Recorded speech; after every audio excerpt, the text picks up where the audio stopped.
is day 4 of previous year questions related to figure of speech जो हम कर रहे हैं यूथ कंपटीशन टाइम्स की बुक से इंग्लिश लिटरेचर।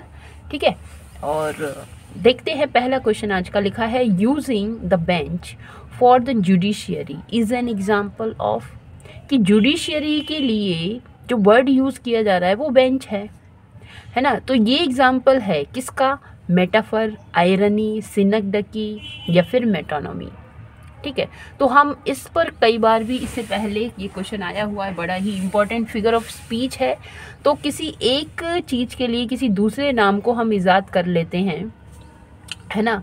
तो यह बताने के लिए हमारे पास जो है, हमारे पास क्या है मेटोनॉमी। हमारे पास क्या है? मेटोनॉमी। और मेटोनॉमी आप याद रखें, आप एक प्रोवर्ब याद रखें कि pen is mightier than sword. Pen is mightier than sword. तो यहाँ पे पेन का यूज़ इंटेलेक्चुअल पर्सन के लिए किया गया है, स्वॉर्ड का यूज़ जो है किसके लिए? योद्धा जो नाइट्स हैं उनके लिए किया गया है ना। तो एक मेटोनॉमी जो है लिटरेरी चेंज ऑफ नेम। मेटोनॉमी मतलब change of name. An object is designed by the name of something with which is associated with. तो कुछ और नाम रख दिया जाता है उसका, मगर वो उससे एसोसिएटेड होता है, संबंधित होता है। जैसे कि बेंच फॉर जजेस, house for the members of parliament. Member of parliament के लिए हाउस रख दिया जाता है ना। जो पोइट को रिप्रेजेंट करने के लिए पेन आपने कहा, और स्वॉर्ड को रिप्रेजेंट नाइट्स करते हैं, तो ये आपने कहा। ठीक है, नेक्स्ट हमारा एग्जाम्पल है he is not the brightest man in the world is an example of chiasmus, hyperbole, litotes या फिर सिमली। तो he is not brightest man, तो वो ब्राइटेस्ट नहीं है, तो फिर वो क्या होगा? नॉट ब्राइटेस्ट, है ना। जो मतलब गोरा नहीं है, ब्राइट नहीं है, तो फिर डल होगा। ठीक है, तो नॉट ब्राइटेस्ट, तो इसका मतलब डल। तो इसका मतलब क्या? जब नॉट के साथ हमने एक और वर्ड यूज़ किया जिसके माने एक नेगेटिव वर्ड हमें मिलेगा, एक पॉजिटिव वर्ड मिलेगा, है ना। तो फिर इसका माने हमारे पास ये जो फिगर ऑफ स्पीच है वो लाइटोट्स हो जाएगा। तो अब लाइटोट्स को देखिए, लिखा है कि litotes is a special form of understatement, the assertion of an affirmative by negative. एक एफर्मेटिव है नेगेटिव के साथ, इट्स कॉन्ट्रेरी, जो उसका इसके कॉन्ट्रेरी है, वो विपरीत अर्थ बताता है। He is not brightest man in the world, meaning he is stupid, है ना। तो फिर वो कैसा है? स्टूपिड है। तो इसका मतलब, पर he is stupid is not the figure of speech litotes. He is stupid, इसमें कोई फिगर ऑफ स्पीच नहीं छुपा हुआ है, मगर ही इज़ नॉट ब्राइटेस्ट, यहाँ फिगर ऑफ स्पीच छुपा हुआ है, क्या? लाइटोट्स। तो जहाँ नॉट प्लस एफर्मेटिव वर्ड है, ठीक है, तो फिर वो नेगेटिव बन जाएगा, तो वहाँ लाइटोट्स है। नेक्स्ट है periphrasis which is a roundabout way of speech writing is known as. तो पेरीफ्रेसिस एक तरीका है जहाँ पर अपनी बात को घुमा कर डायरेक्ट ना कह के इनडायरेक्ट कहा जाता है। तो वो फिगर ऑफ स्पीच क्या है? सिनकडकी। तो सिनकडकी तो वो है भाई जहाँ पे कुछ छोटा सा पॉइंट एक बड़े से बात को बताता है, या कोई एक बड़ा सा पॉइंट एक छोटी सी बात को बताता है। इल्यूजन भ्रम है अंडरस्टेटमेंट। लाइटोट्स का भी हमने देखा कि भाई इसका स्पेशल फॉर्म है अंडरस्टेटमेंट, जैसे हाइपरबल है, और हम छोटी बात कहेंगे तो इसका मीनिंग है, पेरीफ्रेसिस मीनिंग है सर्कमलोक्यूशन। इसका मीनिंग है सर्कमलोक्यूशन। तो कोई बात को घुमा के डायरेक्ट ना कह के इनडायरेक्ट कहना सर्कमलोक्यूशन कहलाता है। लिखा है कि periphrasis originate from a Greek word periphrazein which means talking around.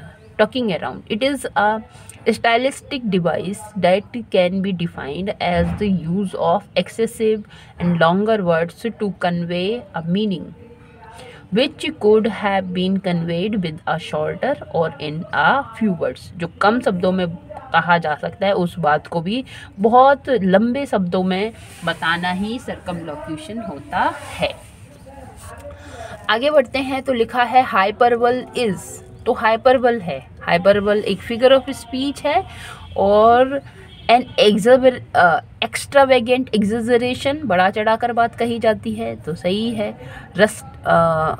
Resist Slur है, रेसिस्ट तो जातिवादी से है ना, तो ऐसा तो नहीं है। मेट्रिकल स्किल है, तो कोई मीटर भी नहीं बताता। ये फिगर ऑफ स्पीच है, फिगर ऑफ स्पीच तो है, तो इसलिए ये हमारे 2 ऑप्शन तो कट जाएंगे और यहाँ से हमें 1 और 4 वाला हमारा करेक्ट हो जाएगा। ठीक है, hyperbole is the use of exaggeration as a rhetorical device, है ना, फिगर ऑफ स्पीच है।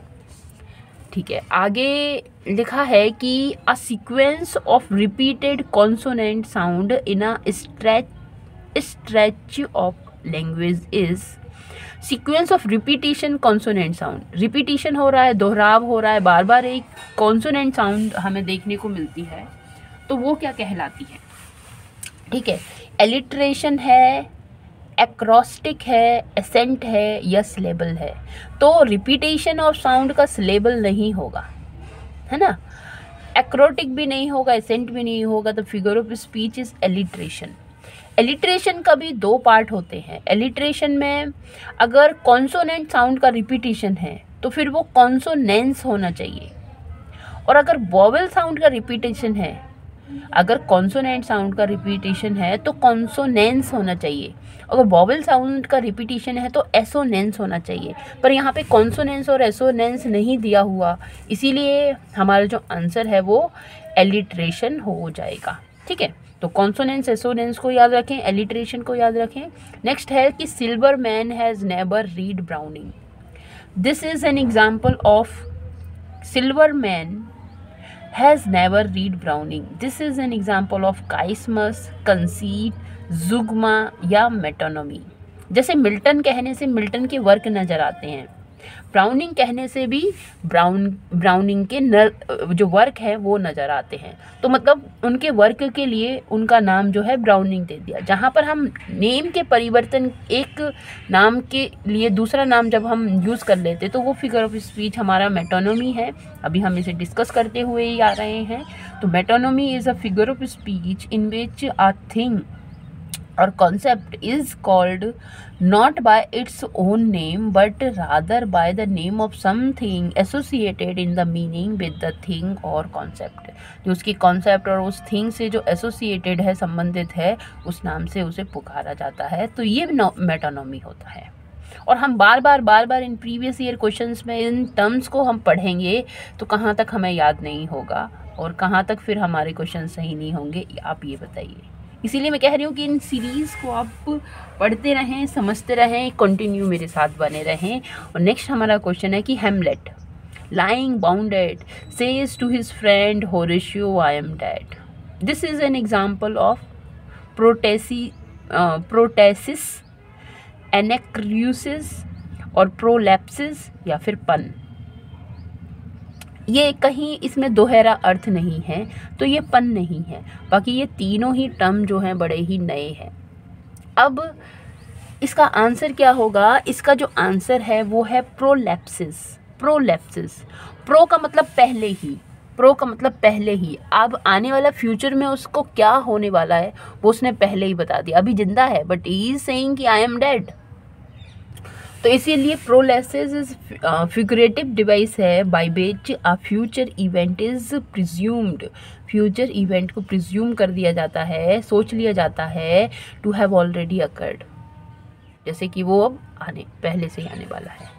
नेक्स्ट है कि when one says that someone is no more और that someone has breath his her last, the speaker is resorting to, कि किसी ने ऐसा कहा कि किसी ने ऐसा ना कह के कि कोई मर गया, ये कहा कि भाई कोई गुजर गया या अब नहीं रहा, है ना। तो इस बात को जो कहने का तरीका है वो क्या कहलाता है? यूफेमिज्म कहलाता है, यूफोनी कहलाता है, अंडरस्टेटमेंट कहलाता है, या यूफीज्म कहा जाता है, यूफेमिज्म। तो इसका आंसर है यूफेमिज्म। तो euphemism is a saying something indirectly, direct ना कहे कि किसी गंभीर बात को, किसी निराशाजनक बात को इनडायरेक्ट कहते हैं, और inoffensively which is the case here. है ना। ऑफेंसिव तरीके से नहीं कहते, बद्धे तरीके से नहीं कहते, उसमें थोड़ा सा पोलाइटनेस आ जाता है, इनऑफेंसिव आ जाता है, ठीक है। तो इस तरीके से कहने को हम यूफोमिज्म इसे नाम देते हैं। नेक्स्ट है कि Robert Graves in broken image and thus he in a new confusion of his understanding, I in a new understanding of my confusion। तो ये रॉबर्ट ग्रेव्स का जो इन ब्रोकन इमेजेस जो वर्क है वहाँ से ये लाइन ली गई हैं और बताना है कि इसमें कौन सा फिगर ऑफ स्पीच छुपा हुआ है। काइस्मस, कैटारेसिस, इन्वर्जन या जुग्मा। तो यहाँ पे आपको जो फिगर ऑफ स्पीच देखने के लिए मिल रहा है वह है काइस्मस। और काइस्मस जो फिगर ऑफ स्पीच है ये एक स्ट्रक्चर पे डिपेंड करता है। इसमें हमें दो फ्रेज हमें देखने के लिए मिलते हैं। तो जो एक फ्रेज जिस तरह से बना हुआ है जिसका स्ट्रक्चर, उन्हीं वर्ड्स से दूसरा फ्रेज भी बनाया जाता है और एक सेंटेंस ये बन जाता है। जैसे आप देखेंगे ब्यूटी इज ट्रुथ, 3 वर्ड हो गए एक फ्रेज में, ब्यूटी इज ट्रुथ। और जो दूसरा फ्रेज है ट्रुथ इज ब्यूटी, उसी वर्ड को रिपीट कर दिया यहाँ पे। तो ये जो फिगर ऑफ स्पीच है काइस्मस, ये structure basis phrase figure of speech है ना। तो यहाँ पे एक फ्रेज में जो स्ट्रक्चर वर्ड का बना होता है उसे उल्टा कर दिया जाता है तो फिर वो काइस्मस बन जाता है। जैसे कि he in a new confusion, है ना, a new confusion of his understanding। I in a new understanding, है ना। अब इसको देखो, इसी को बात को पलटा है, new understanding of my confusion, ठीक है। तो कहीं ना कहीं एक बात को पलट दिया है, जैसे beauty is truth, truth is beauty. तो ये काइस्मस फिगर ऑफ स्पीच यहाँ पे हमें देखने को मिला। लिखा है कि the figure of speech used in above line is chiasmus in which 2 or more clauses are related through a reversal of structure to make a larger point, that is inverted parallelism, ठीक है। तो इसको आप ध्यान रखें, काइस्मस, ठीक है। Next हमारा जो फिगर ऑफ स्पीच है, the phrase leaves dancing is an example of pathetic fallacy, hyperbole, conceit या पन। तो लीव्स डांसिंग कर रही हैं, यहाँ पे पर्सोनिफिकेशन नहीं लिखा। अगर वो होता तो आप फिगर ऑफ स्पीच वही कहते कि लीव्स जो है नॉन लिविंग थिंग है और डांस करने का काम तो ह्यूमन बीइंग का होता है ना। तो पर्सोनिफिकेशन ऑप्शन में ही नहीं आया, अच्छा हुआ, है ना। और अगर आता भी तो भी आपको, है ना, यहाँ पे जो फिगर ऑफ स्पीच है वह है पैथेटिक फैलेसी, है ना। नॉन लिविंग थिंग्स को कुछ एडजेक्टिव्स हम दे देते हैं। तो लीव्स कैसी हैं, डांसिंग करती हुई लीव्स हैं, जबकि लीव्स का काम डांस करना और रोना और हंसना खेलना नहीं है, ठीक है। The phrase leaves dancing in is example of pathetic fallacy which is literary device where in the author attributes human emotions.